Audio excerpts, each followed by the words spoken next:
नमस्कार, आप देख रहे हैं संसद टीवी। आपके साथ मैं हूं पराक्रम सिंह शेखावत। लोकसभा अध्यक्ष ओम बिरला दिल्ली विश्वविद्यालय के दौलत राम कॉलेज में वार्षिक दिवस समारोह में मुख्य अतिथि के रूप में शिरकत कर रहे हैं। आइए आपको सीधा लिए चलते हैं इस कार्यक्रम में।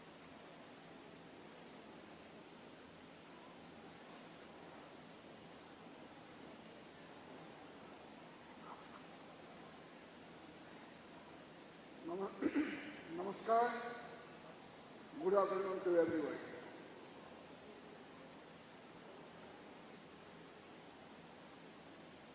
Honorable Chief Guest, Sri Om Birla ji, the Chairperson of the Governing Body of this college, Sri Mukul Gupta ji, Principal Ma'am of this college, Professor Sabita ji, Professor Rama Patnaik ji, the distinguished alumni of this college, Professor Sarita Nanda ji, the Vice Principal of this college, and senior professors, my dear colleagues and student friends.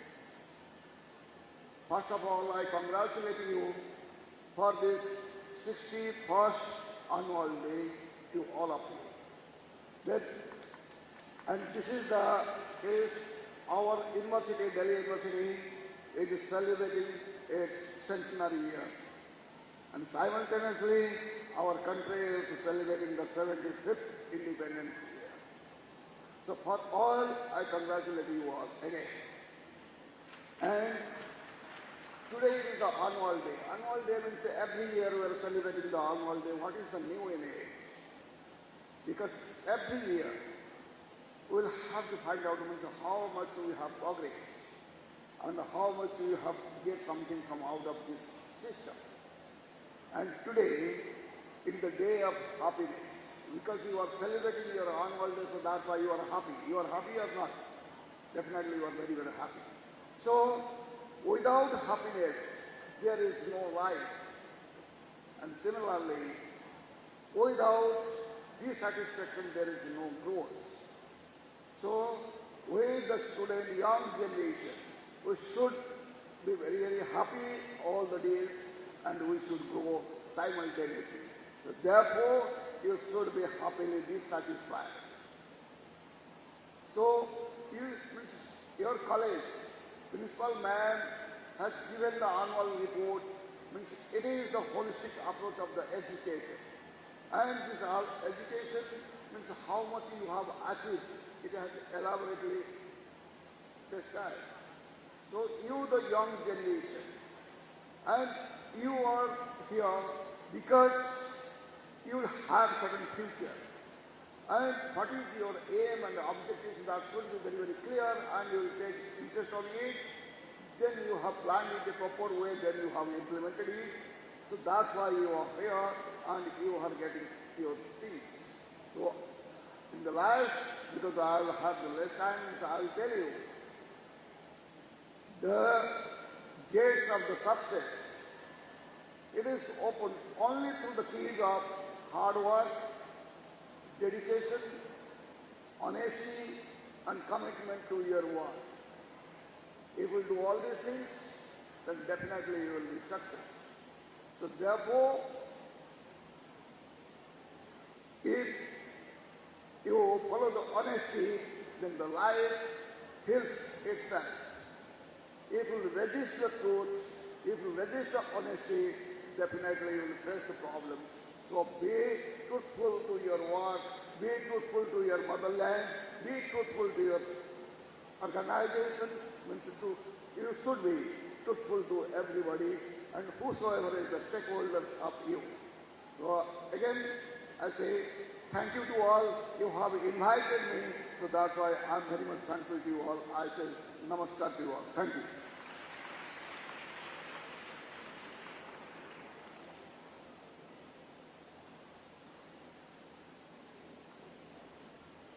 Thank you, sir.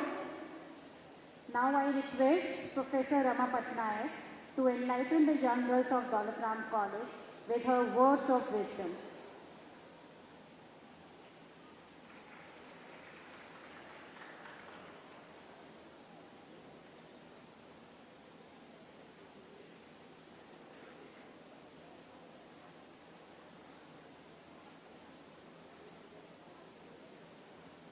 आदरणीय लोकसभा अध्यक्ष श्री ओम बिरला जी, Shri Mukul Gupta ji, professor पानी, doctor Sarita Rai, Srita Nanda ji, my distinguished colleagues and the most lovable subject of the college, the students.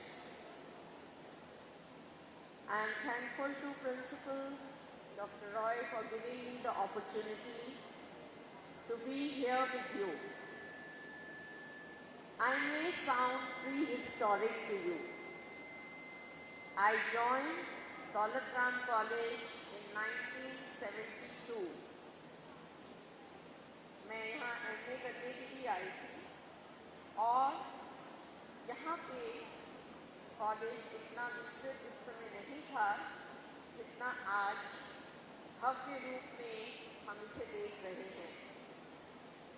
ये अथक परिश्रम बहुत जो रहा governing body का, प्रिंसिपल्स का, टीचर्स का, ये एक ऐसे दौर से कॉलेज निकला है कि अब इसकी गणना जो कहना चाहिए मान्य कॉलेजेस में होती है।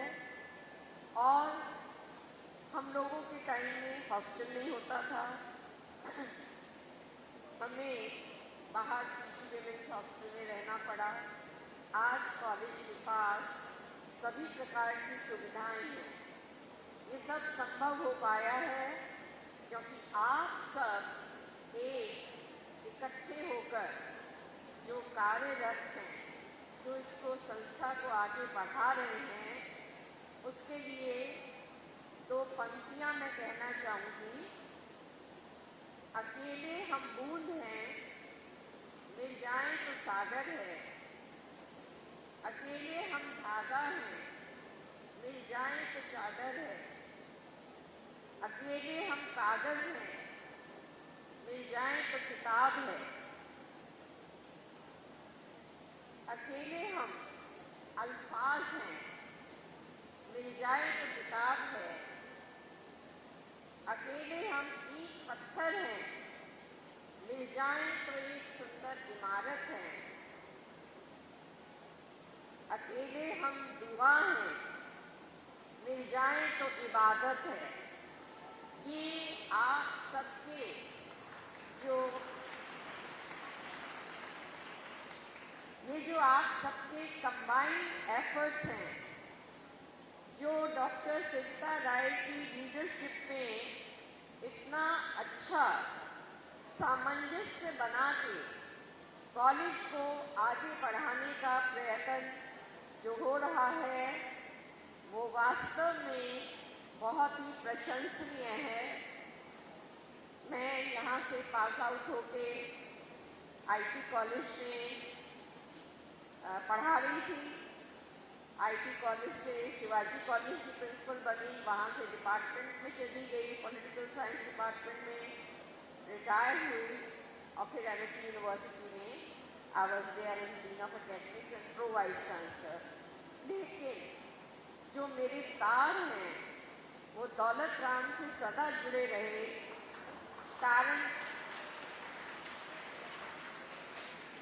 कारण ये है कि हमेशा दौलत राम ने ऐसे बुलाया जैसे बेटी को घर में बुलाया जाता है, और जो स्नेह, जो मान सम्मान यहाँ आकर मिलता है तो दिल करता है कि हम इस संस्था के लिए कुछ करें।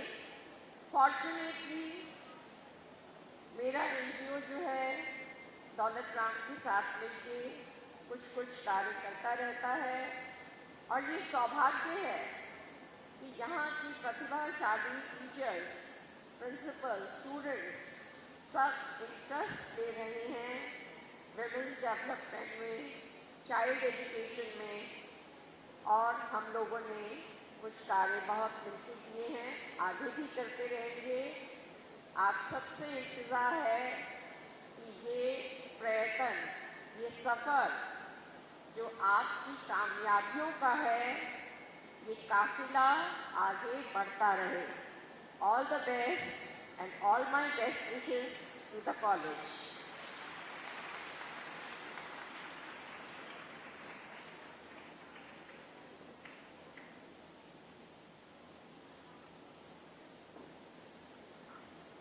Thank you, Madam. It's our honor and privilege today to hear respected Shri Om Birla Ji. We request you, sir, to kindly address the august gathering.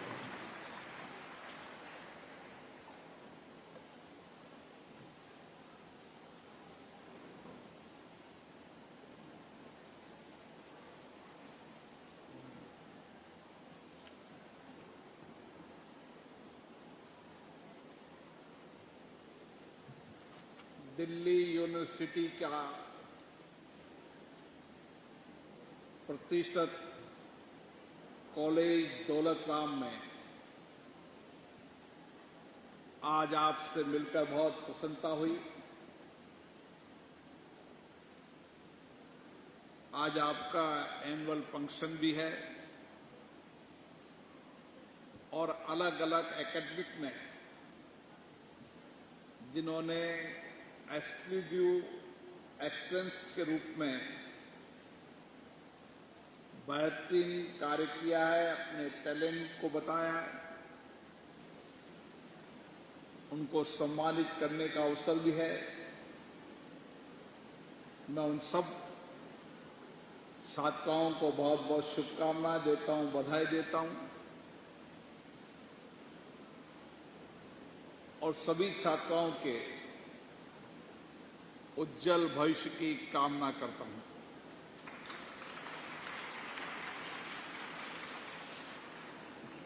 देश के अलग अलग राज्यों से विविध संस्कृति, विविध संस्कार, अलग अलग वेशभूषा, ये हमारी संस्कृति विचारधारा और हमारी अलग अलग संस्कृति, ये हमारी ताकत है।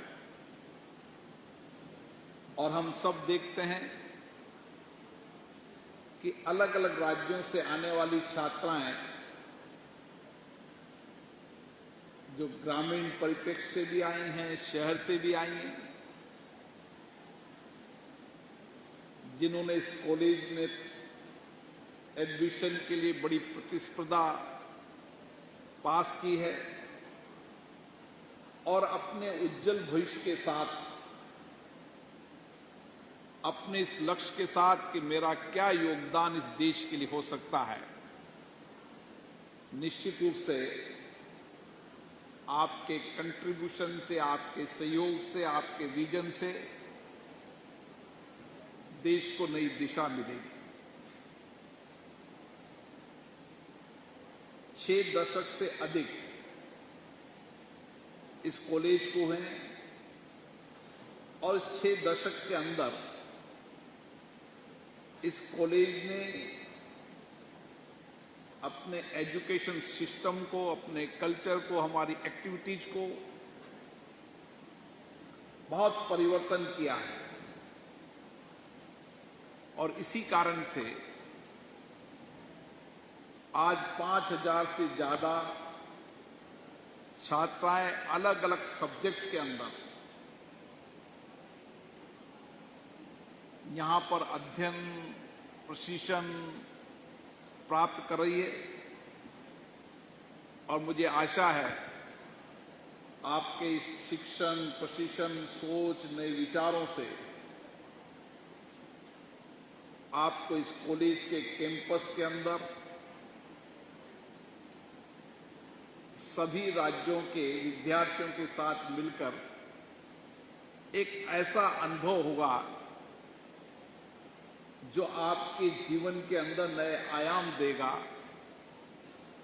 और नए सोच और चिंतन को के माध्यम से अपने जीवन की दिशा तय करेगा। भारत में एक समय था जब महिला शिक्षा के लिए हमारे कई समाजसेवियों ने, शिक्षाविदों ने एक लंबा आंदोलन किया।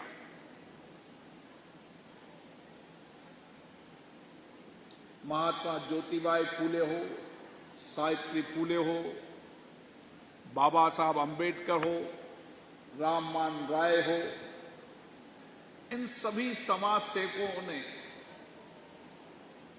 इस देश के अंदर महिला शिक्षा के लिए इस देश में आंदोलन करना पड़ा। सामाजिक परिवर्तन के लिए महिलाओं को समानता, सम्मान के लिए एक लंबी लड़ाई लड़नी पड़ी। और आज जब हम लोकतंत्र की 75 वर्ष की यात्रा में देख रहे हैं तो इन महिलाओं की, छात्राओं की, नौजवानों की सामर्थ्य, इनोवेशन, सोच के कारण आज भारत दुनिया के अंदर नेतृत्व कर रहा है। यह हमारे इन विद्यार्थियों की नई शक्ति है, नई ताकत है। हमने आजादी के आंदोलन के अंदर भी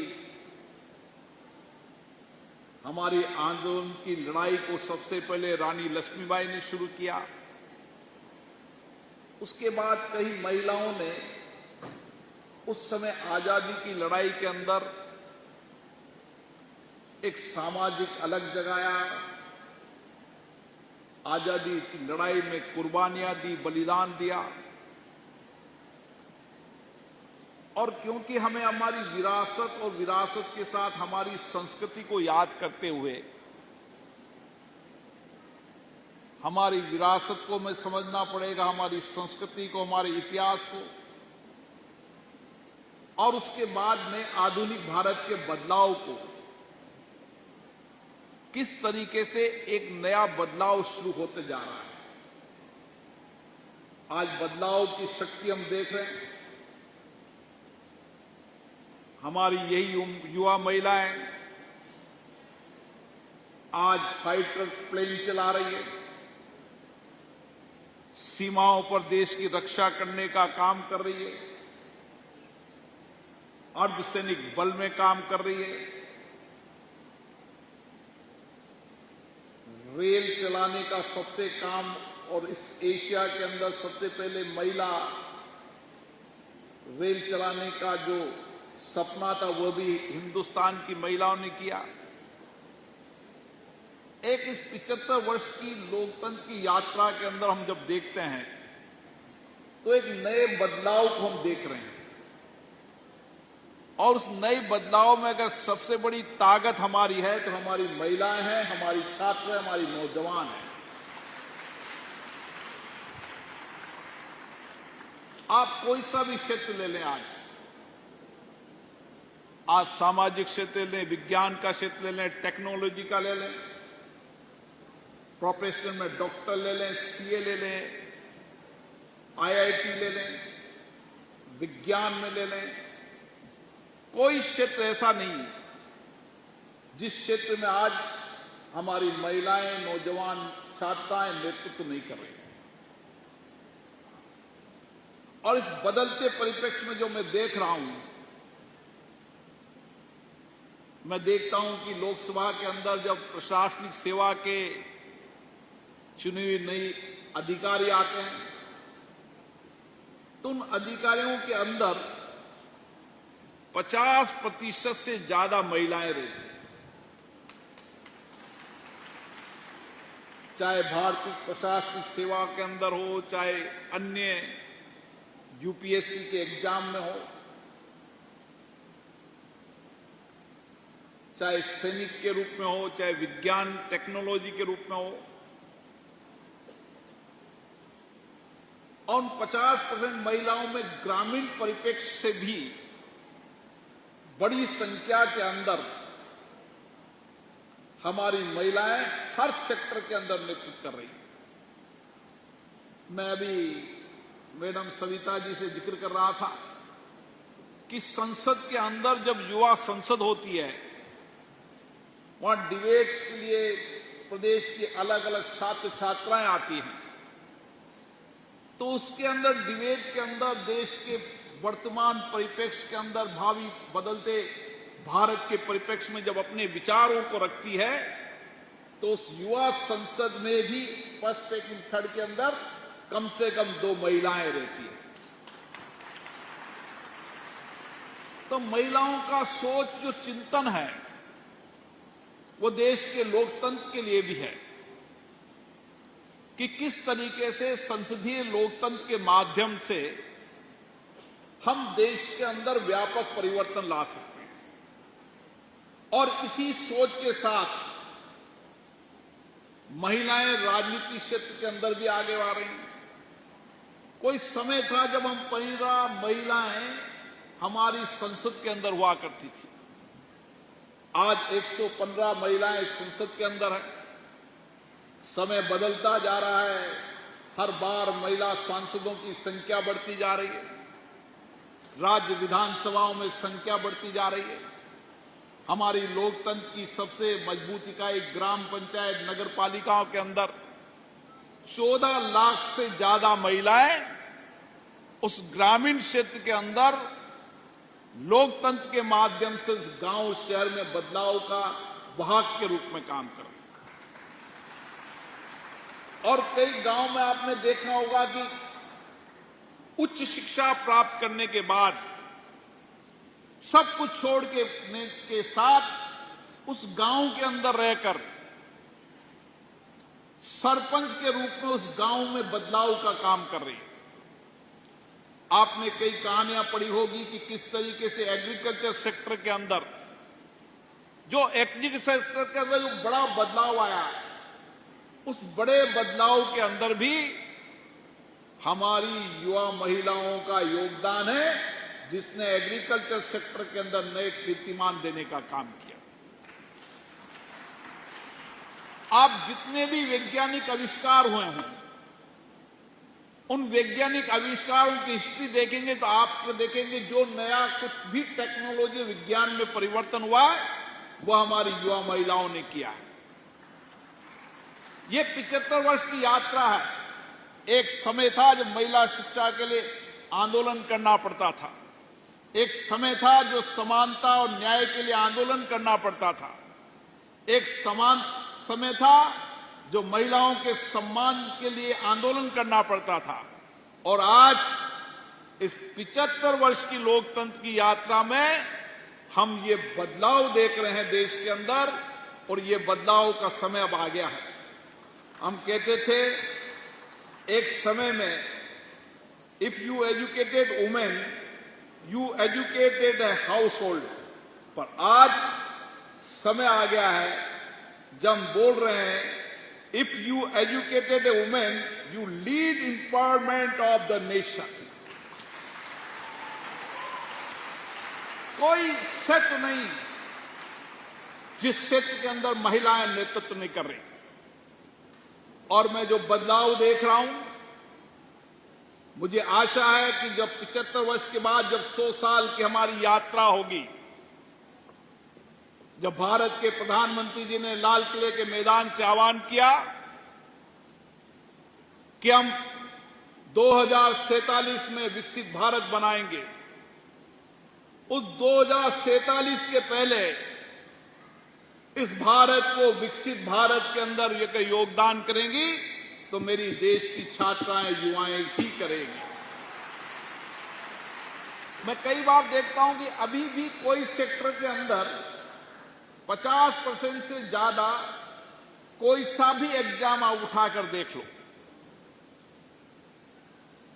चाहे यूपीएससी का देख लो, स्टेट का एग्जाम देख लो, मेडिकल का देख लो, आईआईटी का देख लो, सीए का देख लो, अनप्रोफेशनल कोर्सेज का देख लो, कोई कोर्सेज ऐसा नहीं जिसमें 50% से ऊपर महिलाएं अभी नेतृत्व नहीं कर रही।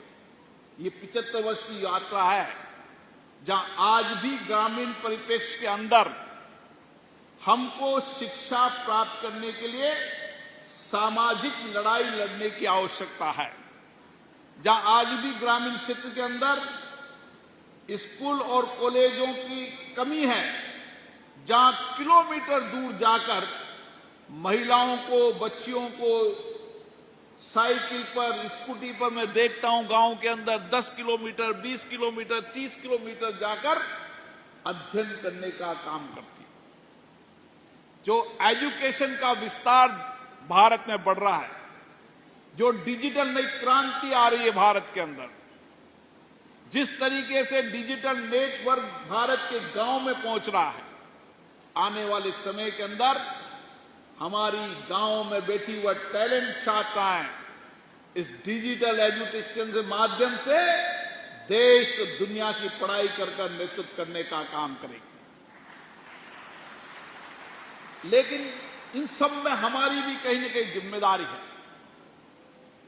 आप दिल्ली की प्रतिष्ठित कॉलेज में पढ़ती हैं, हमें अगर सामाजिक परिवर्तन लाना है,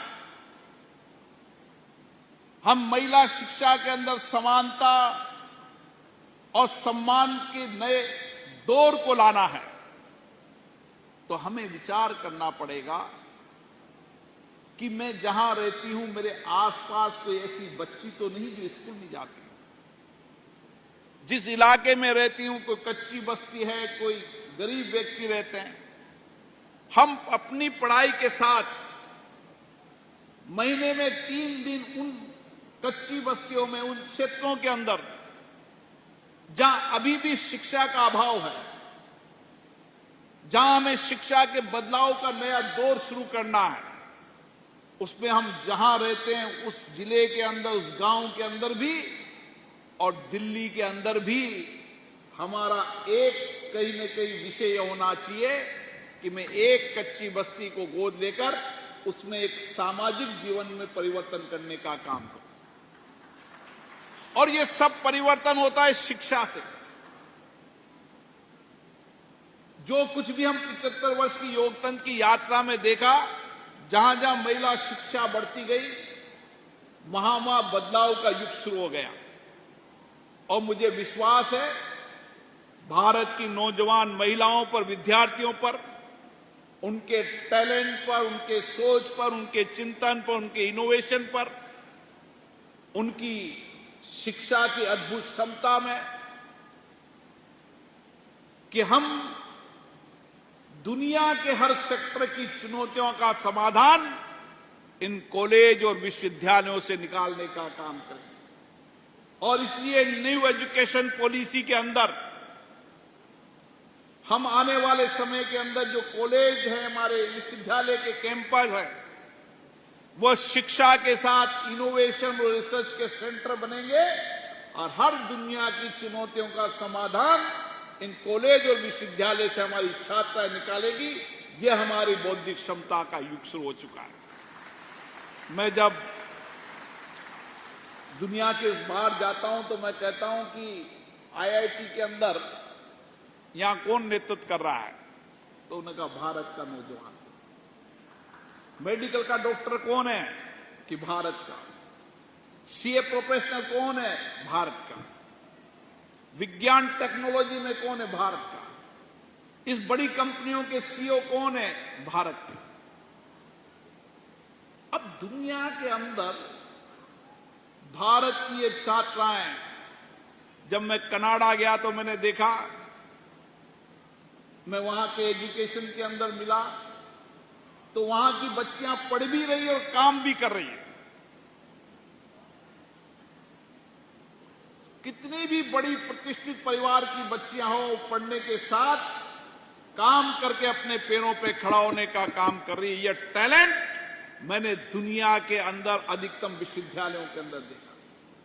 मैं मैक्सिको की एग्रीकल्चर यूनिवर्सिटी में गया और मैक्सिको के एग्रीकल्चर यूनिवर्सिटी मैंने पूछा कि यहां सबसे बेहतर वैज्ञानिक कौन हुए थे, तो उन्होंने कहा हिंदुस्तान के हुए थे जो गदर आंदोलन के नेता थे, जो जहाज में बैठकर महीनों तक होने के बाद, कैलिफोर्निया के बाद मैक्सिको में आए और जिनकी मूर्ति का मैंने अनावरण किया तो मुझे गर्व से लगा कि भारत के वैज्ञानिक ने उस मैक्सिको के एग्रीकल्चर सेक्टर के अंदर परिवर्तन किया, तो भारत का वैज्ञानिक उस समय भी। और इसीलिए मेरी आपसे यही अपेक्षा है कि हम इस बदलते भारत के अंदर भागीदारी नहीं, हम नेतृत्व करेंगे। यही हमारा संकल्प होना चाहिए, यही हमारा दृढ़ विश्वास होना चाहिए, यही हमारा आत्मविश्वास होना चाहिए कि देश और दुनिया के अंदर हर सेक्टर के अंदर भारत की छात्राएं युवा नेतृत्व करे। इस सपने को जब हम पूरा होते देखेंगे तो बदलते भारत की तस्वीर दुनिया में दिखेगी और एक दिन दुनिया के अंदर भारत की छात्राएं नेतृत्व करेगी। आप सबको आपके अलग अलग मैंने भी टैलेंट देखा। मैंने मैडम से कहा कि ये जो कल्चर इवेंट है ऐसा लग रहा है कि प्रोफेशनल्स हैं। उन्हें कहा प्रोफेशनल से भी बेटर हैं जो देश और दुनिया के अंदर जाते हैं। मैंने पेंटिंग देखी, मैंने फोटोग्राफी सेक्शन देखा। ये टैलेंट देखकर अब एक गर्व होता है कि भारत का कैसा टैलेंट है और इस टैलेंट की बौद्धिक क्षमता के कारण ही आज दुनिया के अंदर भारत आगे बढ़ रहा है और भारत तरक्की करेगा, विकास करेगा, नए आयाम को छुएगा। तो आप सबके कारण, आपकी बौद्धिक क्षमता के कारण, आपके नए सोच, चिंतन, इनोवेशन के कारण और ये जिम्मेदारी आपकी है। आप सबको बहुत बहुत शुभकामनाएं, बहुत बहुत बधाई।